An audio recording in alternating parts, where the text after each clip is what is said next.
गलेला बतासा page पर रोज सखी करेला दासा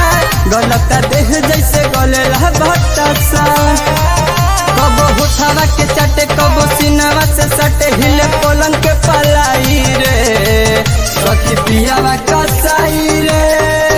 गई चलियो भाई रे सखी पियावा कसाई रे गई चलियो भाई रे।